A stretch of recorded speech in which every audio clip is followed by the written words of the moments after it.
Episode 8, The Architects of Transition. Let's look. So we'll start with a boring fact that is actually the most important fact, actually, of this entire series.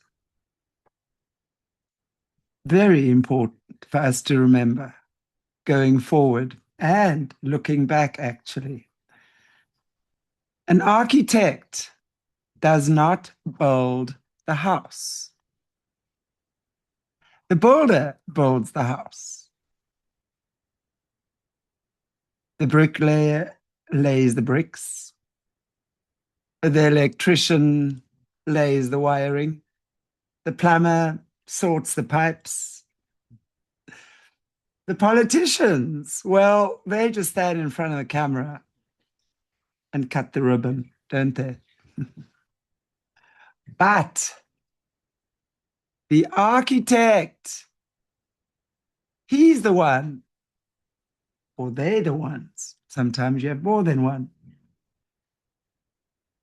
who draws the blueprint, right? Before anyone even breaks ground, really. The architect decides where the walls go, where the doors go, where the light enters, where the plugs go, and most importantly, where it does not go. Right?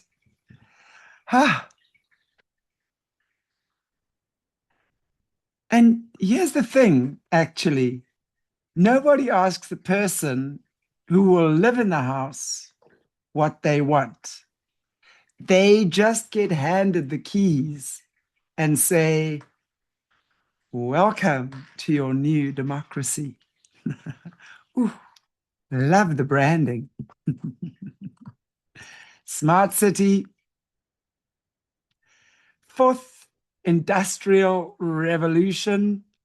Very exciting.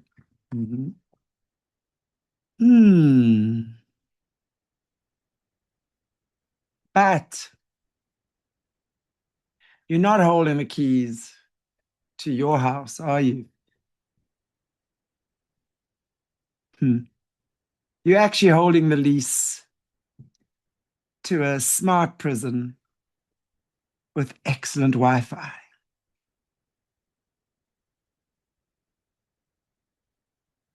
And the architect who drew it, they've probably never met you. They don't actually even give a rat's backside who you vote for. They only care that the walls are exactly how and where they drew them.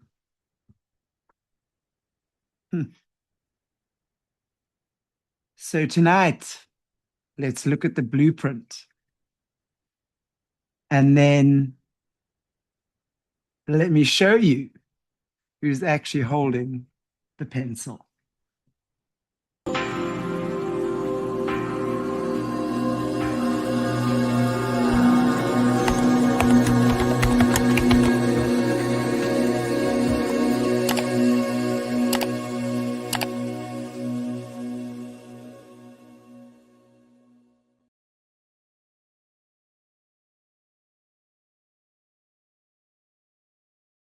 Right. So,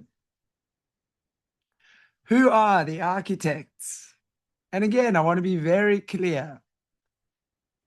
Many of us expect one villain, or we think there's only one villain, right? Or one smoking gun, so to speak. But hey, I'm sorry to disappoint you, but that's not how architecture works. And we need to see this a lot sooner rather than later. Because the architects are not the president. The president would be the builder. Let's see the president as the builder.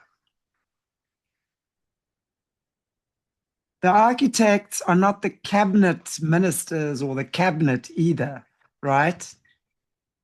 You can see the cabinet more like the site manager, if you will. And in this case, the architects are not even my favorite people, the Ruperts and the Oppenheimers.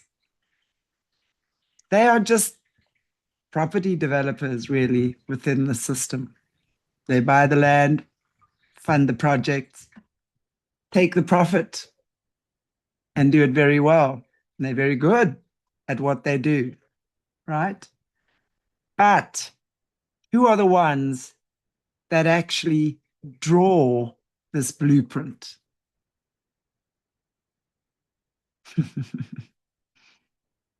They sit in very, very different rooms and wear different uniforms.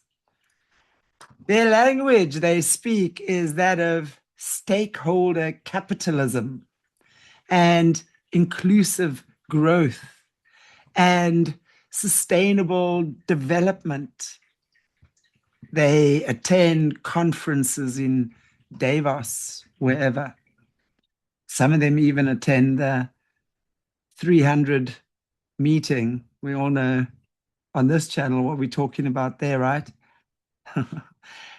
Man, these are the guys that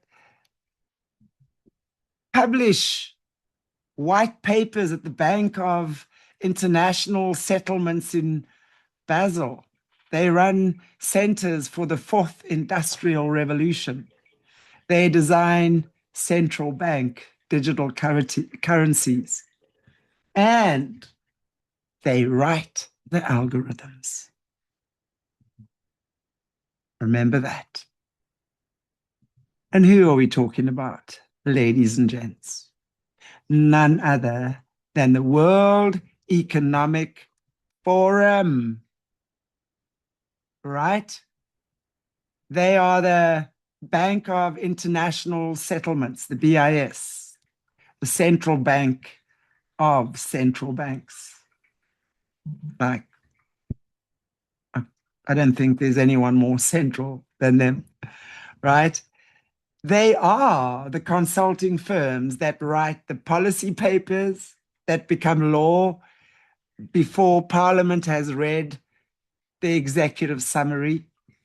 They are the tech companies that sell smart city solutions to municipalities that can't even freaking fix a sewage pump, right? But can somehow afford facial recognition now.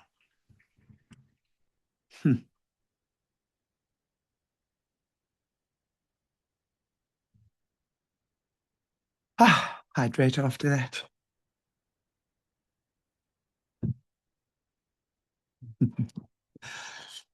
And you know, the thing is, these guys aren't hiding. They're in plain sight. We say this all the time. It's happening right in front of our eyes in plain sight. They, on YouTube, got shows or whatever, some of them. They're giving TED Talks, right? And they're saying it loud and proud with a smile wrapped around their entire head. What's the famous slogan? You will own nothing and be happy. Who said that? Are we believing it more now? Because man, oh man, they've been telling us about this blueprint for the longest time. And most people have been sitting back going, yay, so awesome. How humanity is advancing. Man, stop it.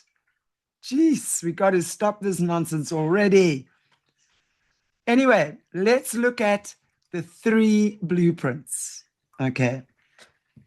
Let's look at what they are drawing. And there are 3 specific blueprints being rolled out in South Africa today as we speak. Number 1, smart city. We all know and heard about the smart city, right? But is it a city? Or is it a greenhouse, man? Like a data harvesting, I don't know, facility with housing attached, right? I'm laughing, not because it's funny. I'm like, never did I think I'd see the day that we came to this. So yeah, but here we are. And I am reporting on it. In a smart city, let's look at it like, what is a smart city, right? What is this greenhouse that we're going to be putting ourselves into pretty damn soon? Okay, every street light is a sensor. Every rubbish bin, a sensor. Every traffic camera, facial recognition.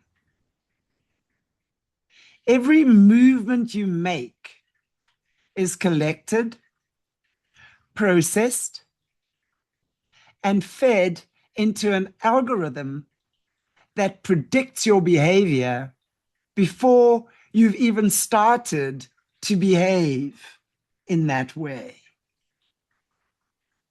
That's what it is. And how are they selling it to us? It's efficient. Ooh, your safety. Remember, all these illegal foreigners that are taking your job. Yet, our borders are open for them. But we've been through that. It's sold as smart governance. But it's the dompas digitized and expanded to cover every square meter of your life. The dompas, the message for the dompas was, show your book so you can move. Wys jou boekie, was jou pas. Remember those days? And we would look in horror. I would anyway. What does the smart city say? Your face is your book. Your phone is your permit. And every movement you make is logged in real time just by carrying this thing around with you.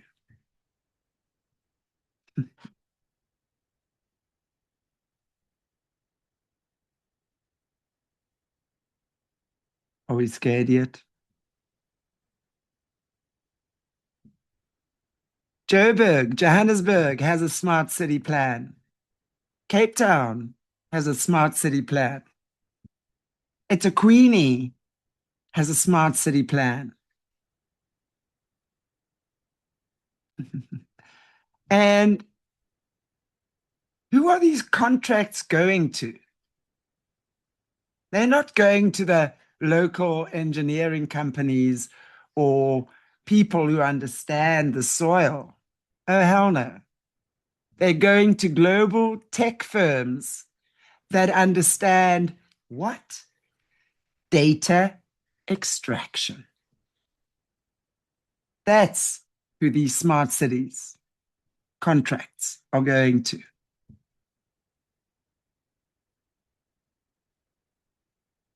If you guys watched one of my previous shows, I think it was, if I'm remembering correctly, Foreigners Under Attack. I think it might be that one. We spoke about that.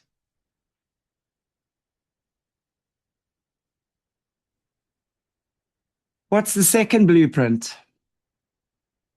The central bank digital currency, CBDC. How often haven't we been hearing about them lately? The South African Reserve Bank is running Project Khokha, spelled Khokha. Sounds very African, right? Very innovative, very authentic, very real. Project Coca is the pilot for the central bank digital currency. That's what it is. And here's what the CBDC actually is. Not Bitcoin or any form of cryptocurrency. In fact, it's the opposite. It is programmable money. Now, what is programmable money, right? I don't think many of us actually know this and understand what this means. So stick around. It is money that the central bank can issue directly to your digital e-wallet or your digital wallet. It's money that has an expiry date, so it has to be used at a certain time. You'll earn nothing and be happy, right? So you can't save for your house or a car. Money that can only be spent at certain shops. So how are they capitalizing on that right now? Who's coming in on the action? How many mergers are we seeing lately? Why? And it's money that can be turned off if your social credit score drops. Money that can be taxed automatically at the point of transaction with no possibility of hiding a single cent. What does it sound like to us? Sounds a bit like communism to me, doesn't it? So we can say that it's like the dompas applied to your purchasing power. The ultimate harvesting tool, because once your money is programmable, your labor is no longer the crop. Remember last week's show? Your labor is no longer the crop. Your choices are the crop. So think about that for a minute and let that land. They're not after our physical labor anymore. You are the crop. The choices you make. That's the crop. Let's look at the third blueprint. AI governance. Oh my goodness. Artificial intelligence governance. Algorithmic decision making. Evidence-based policy. How many times haven't we heard that lately? The removal of human judgment from the administration of human life. Wow. What does that mean? I mean, if we look at so many of these sci-fi type movies in the past, right? How many times didn't we see this kind of thing happening? And now we understand how it's being implemented, how it's like been soft programming all these years, not just now, but for many, many, many decades. So in this blueprint, let's see what that is about. The algorithm decides who gets the grant, who gets the housing, who is a risk at the border, who qualifies for the loan, what news you see, what misinformation is. right? And all the while, it's like the politician stands in front of the camera, right? With his beautiful tie and suit and first lady or whatever at his side and says, hey, not me, the algorithm. The algorithm is objective. The algorithm is neutral. The algorithm is fair.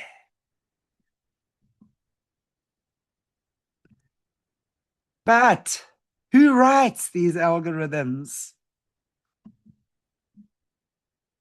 These algorithms are written by the architects, and the architects serve the pattern.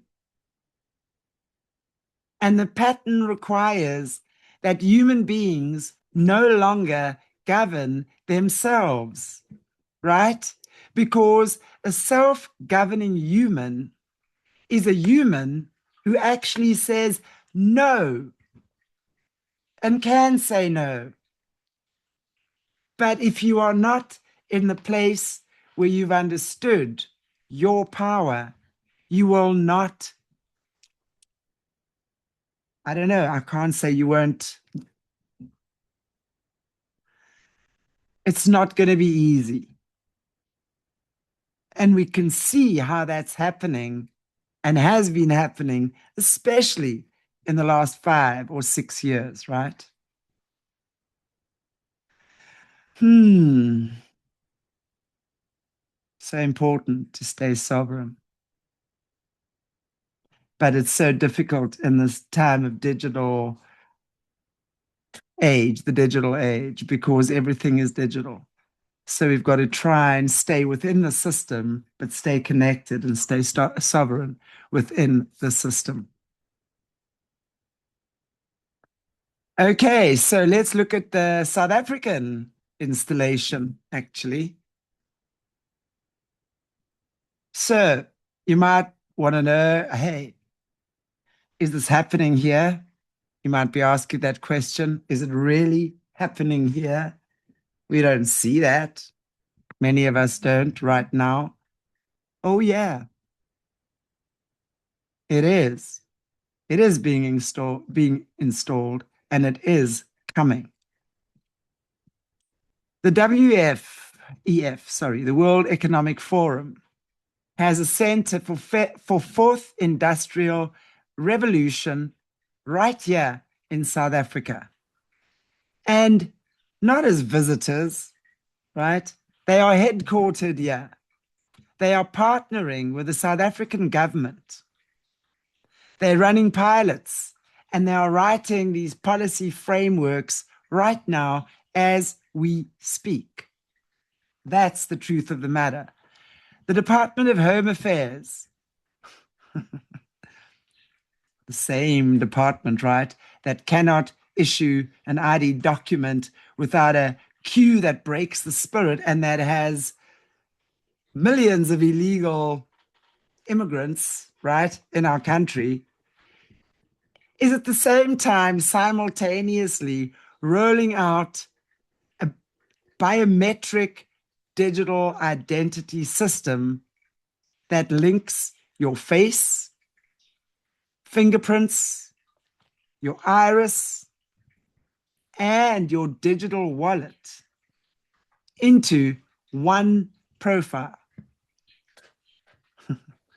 The same department that lost your paper dompas, right, is building the digital dompas. Taram, taram, taram.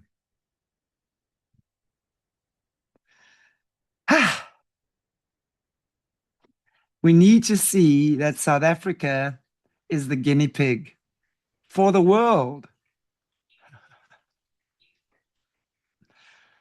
The South African Reserve Bank, right?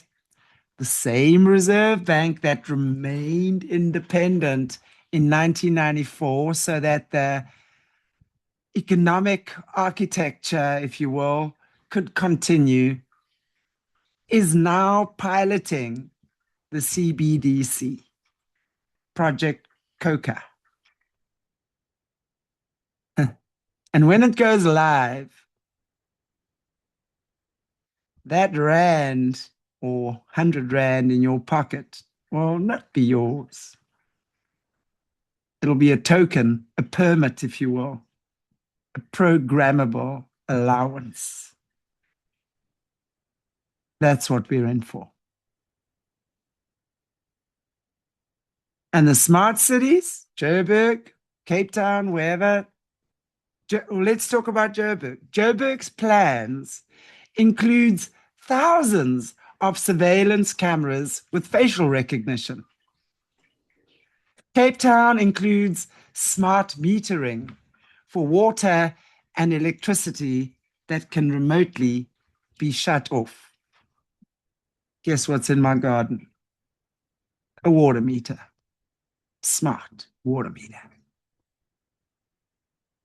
eThekwini's plan includes predictive policy, or policying, sorry, said that wrong, which means that the algorithm decides where to send the police before a crime has even happened, based on your postcode, if you will, or your demographics and your social media sentiment. Think about that. And this is actually not the future, right? This is the blueprint that's being built right now while we are watching the two wings of the bird flapping away and powering the bird forward, right?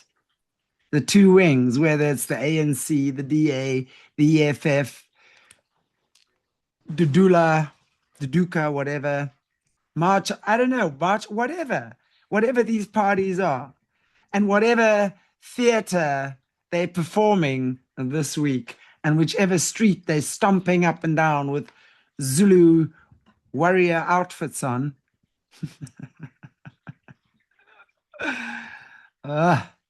They are not arguing about whether to build a smart city. All right? They're not. It's already done. They are arguing about who gets to cut the ribbon. Who gets to stand in front of the camera and snip, snip that ribbon? The architect really doesn't give a rat's backside who holds the scissors at the end of the day. The architect cares that the walls go up and that the walls or windows and doors are in the specific place, right? That they said they should go. And boy, are these walls going up. And they are. Oh, you awake yet? So let's look at the transition from labor to frequency. So what is the transition? Really? Underneath the jargon. Any old architecture. Let's go back to 1652, right? The refreshment station, the apartheid model, the industrial model. The harvest was the labor. They needed your body in the mine to extract it. They needed you in the field. They needed your hands in the factory, right?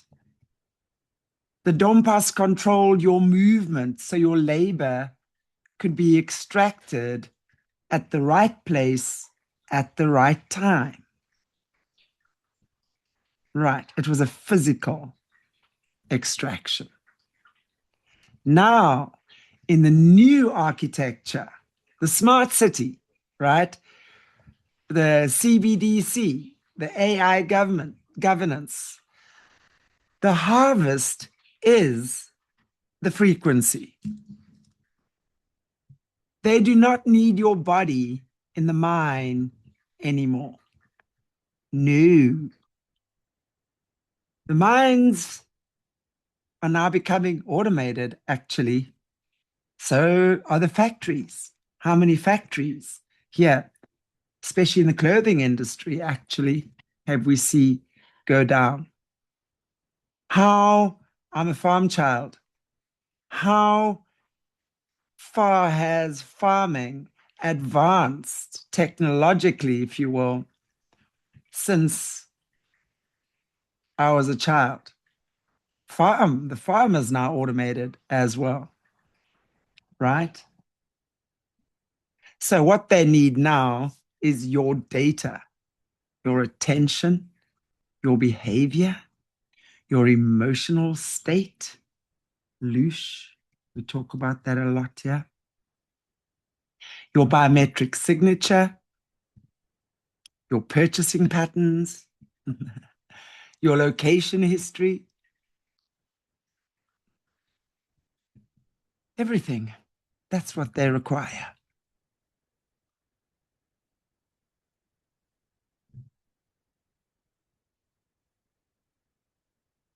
They no longer need to whip you to work as they did in the days of slavery, for example, do they? Now you're just nudged to comply. The algorithm sends you a notification. The CBDC rewards the correct purchase. The social credit score rises when you recycle, when you vote, and when you report your neighbor.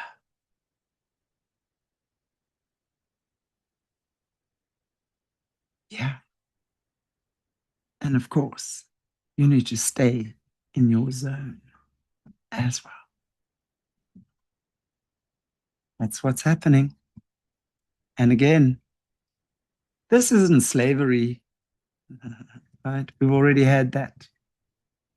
Slavery, in my opinion, why they're doing this, one of the reasons is way too expensive. You know, you're required to feed your slaves, aren't you? This is more like farming. You're a free-range human in like a digital paddock. We think we're moving freely because the fence is invisible. But the fence is the algorithm. And the farmer is the architect. Think about that again. And again, South Africa, it's the perfect testing ground. We have the infrastructure of control, don't we? Man, the dompas taught the population back then to accept movement permits, to put it politely.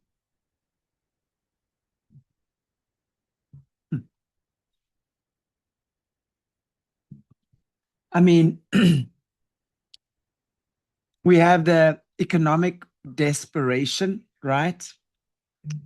The unemployment, the high unemployment. I'm sitting here trying to think of the percentage in this country right now. I'd be lying, but it's incredibly high. So this high unemployment makes any innovation, right, from government, it's that promises a grant, for example, for something, whether it's food or schooling or whatever, it seems like a freaking salvation when you are in poverty. We have the mineral wealth in this country, the platinum, the gold, the coltan that the smart cities need in order to function. We also have the broken municipalities, right? The same municipalities that cannot fix a freaking sewage pump and a pothole in the road, right? They are now being handed smart city contracts. What does that mean? It means that these tech firms will be running the infrastructure. And this democracy is just decoration.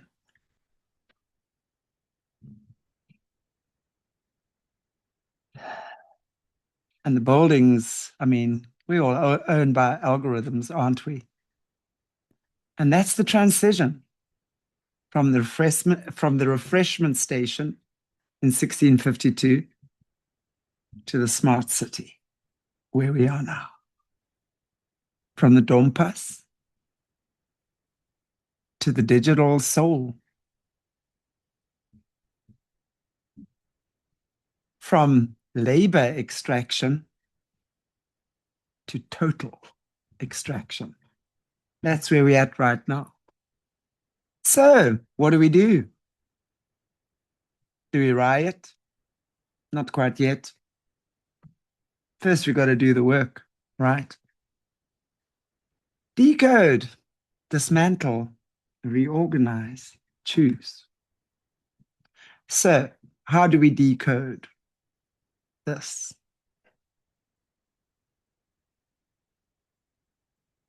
Can you actually see the blueprint? Or are you still arguing about, I don't know, decoration or wallpaper trimmings? Or are you able to see the blueprint? When you hear the word smart city, do you hear, ooh, so efficient? Or do you hear surveillance? When you hear financial inclusion, do you hear empowerment or programmable control? When you hear AI governance, do you hear progress? Or do you believe that that's the removal of your voice?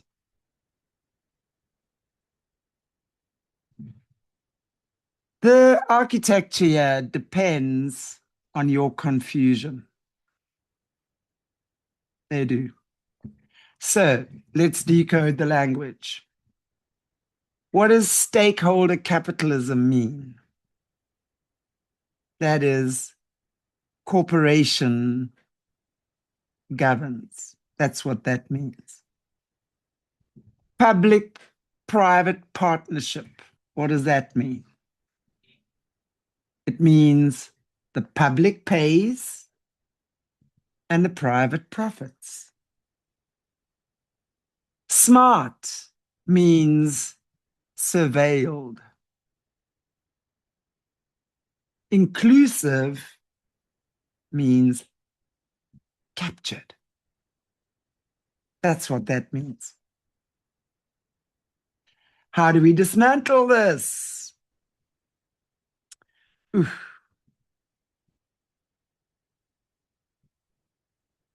Refuse the convenience. Refuse it. This blueprint is built on our laziness, actually. That's why it's been built, and that's why it works for them. I mean, your willingness to trade your privacy for speed is what's gotten us here. our willingness to trade cash for a smart tap,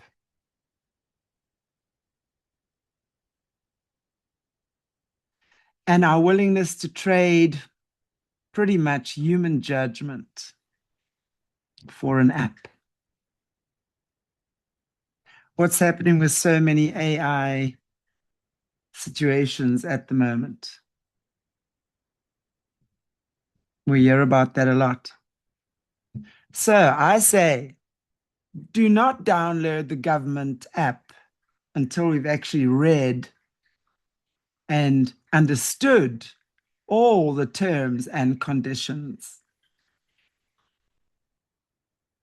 Do not accept a digital wallet until you know who's holding the keys or the combination to that wallet.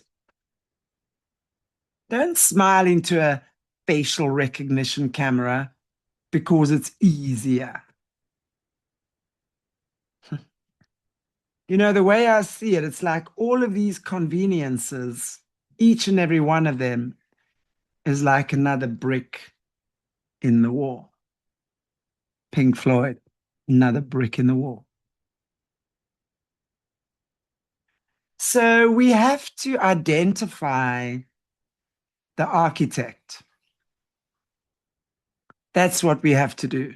And we understand, we always say, well, follow the money.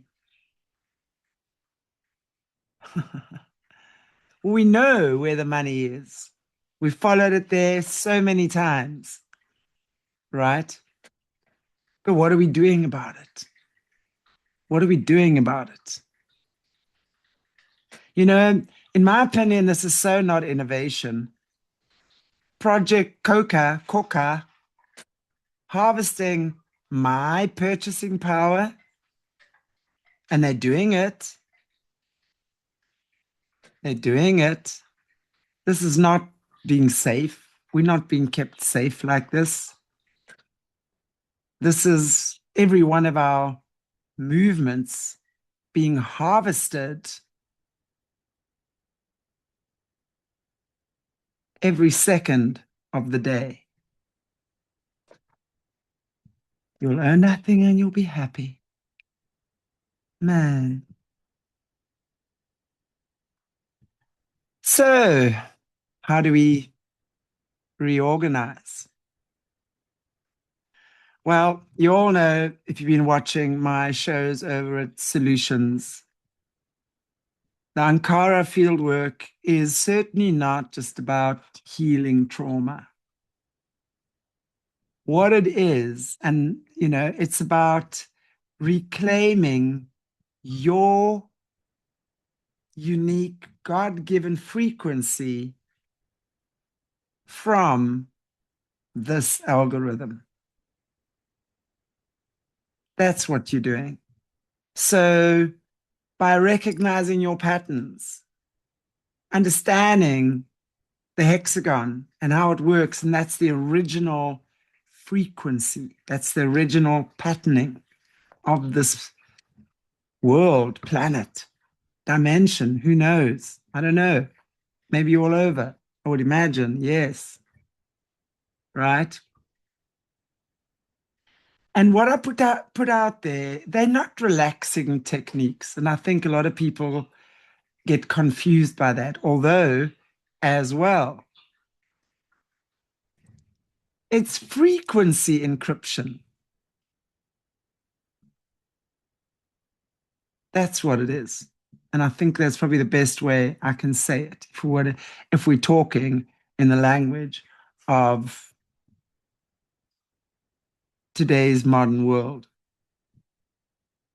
When your nervous system is aligned,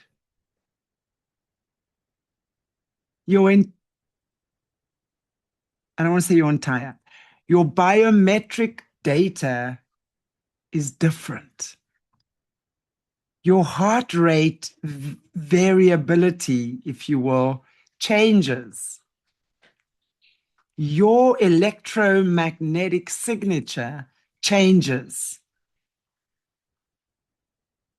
The algorithm then reads you as unpredictable and unharvestable. How nice is that? We are now not part of that algorithm. When you understand your own frequency and you reveal that to yourself, the world, your community, that's what changes where we're at. So, how do we choose? The question, am I building inside or within their blueprint, or am I building outside of it? Every app, every digital wallet, every smart device, every algorithmic convenience, is it building your house, or is it building their prison?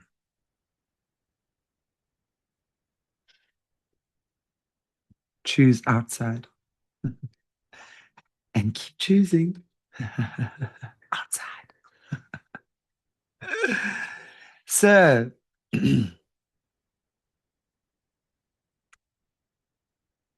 well, I think that's kind of like what I have to say for today. But I have to say, I kind of thought we were done with identifying or naming the architecture. I thought the smart city or the CBDC, AI governance, whatever, was the full blueprint. But actually, I was wrong. There's one more room in the house, one more blueprint. And this one is actually not written in code. It's written in blood. And it is not in Davos either, or any place outside of here, in Pretoria. We're going to be looking next week at Dr. Death, Voted Beson, and South Africa's biolabs. Quite freaky, man. But until then, I wish you a beautiful week, and I thank you for joining me. And if you haven't already, please watch our previous shows, because you're going to see how it all links together on South Africa, from settlement to current crisis. I honestly think this is so important that we understand what's happening right now. Because when we understand that, we can choose differently. And if we change this direction now for ourselves, we change it for not just us, our future bloodlines. We give our future, our kids, our grandkids, we give them the hope they need and deserve. And on that note, like, share, subscribe. I really appreciate you. And I shall see you next week in the biological harvest. Until then, take care.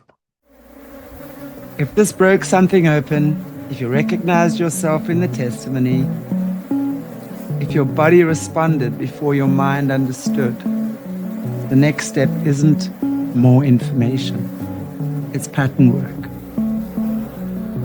Decode what your nervous system built to survive. Dismantle the story that keeps it running.